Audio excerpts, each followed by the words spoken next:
오늘 우리에게 주시는 하나님의 말씀은 이사야 19장 1절부터 15절까지입니다.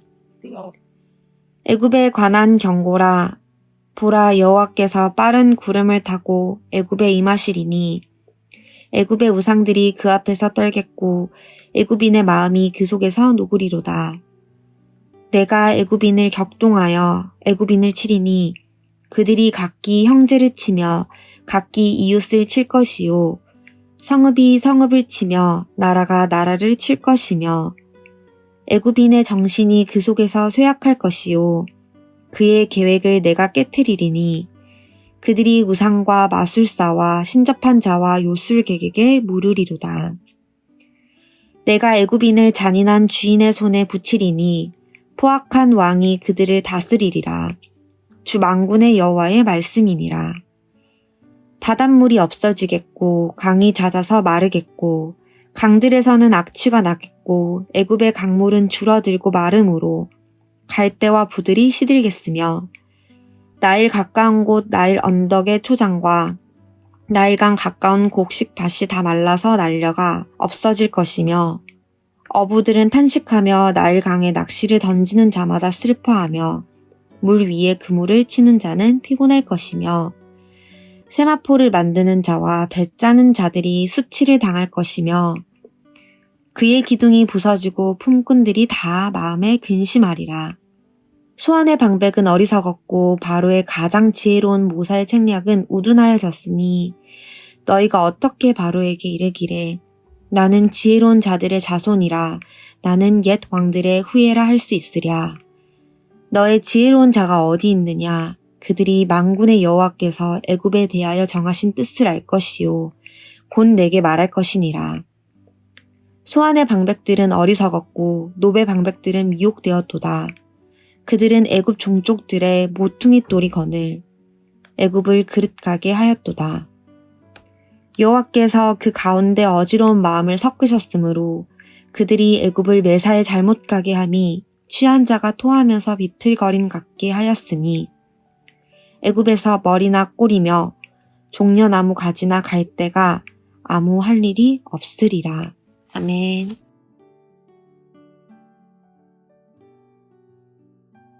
오늘 본문에서는 열방을 향한 하나님의 10가지 예언이 이어지고 있습니다.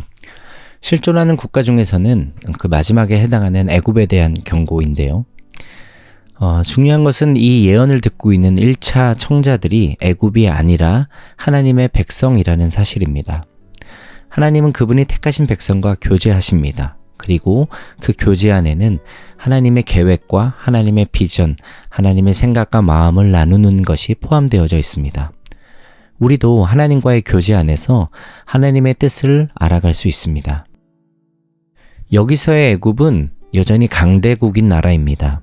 상식선에서는 쉽게 무너지지 않을 견고한 나라입니다. 그런데 하나님께서는 그의 백성에게 그 나라가 무너질 것이다 라고 예고하고 있습니다. 하나님의 계획에 따르면 애굽은 사회적으로, 경제적으로, 정치적으로 와해될 것입니다. 2절에서 4절에 따르면 하나님께서 애굽을 치시자 내전이 일어나고 서로 민족 간에 전투가 일어나고 자멸이 일어날 것을 예고하십니다. 그리고 5절에는 기근이 임하여서 강과 초원이 말라 비틀어져서 경제적인 파탄이 오게 될 것을 예고하고 계십니다.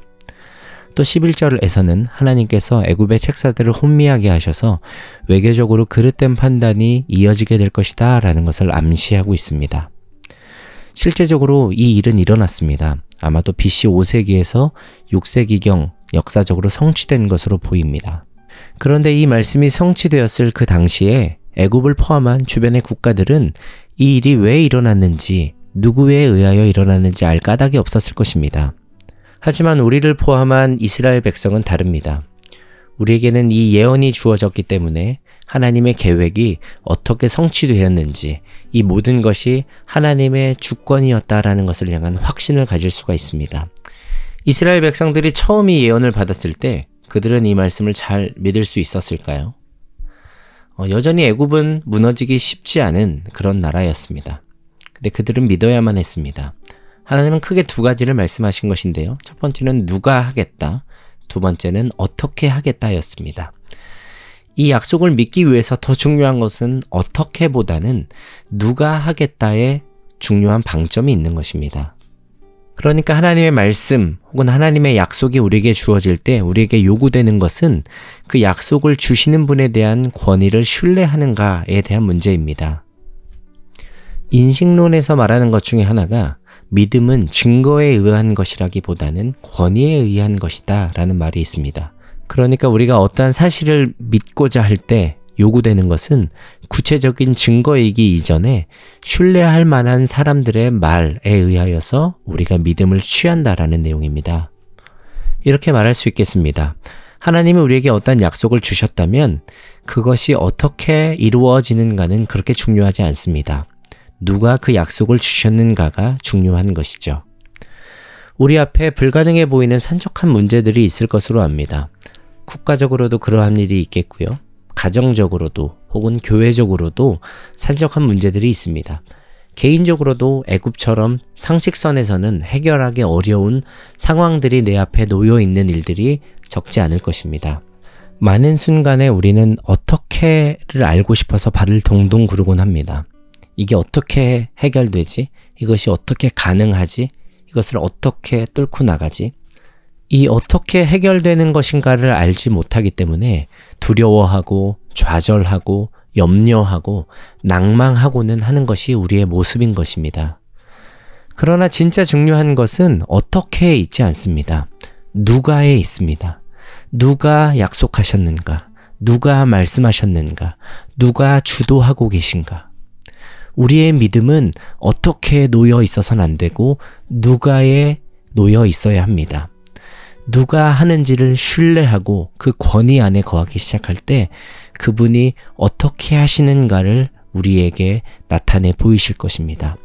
이 문제가 어떻게 해결될 것인지 지혜를 주실 것이고 우리의 기도의 방향을 잡아가기 시작할 것입니다. 그분의 권위와 그분의 신실함 안에 거하는 하루가 되기를 소망합니다.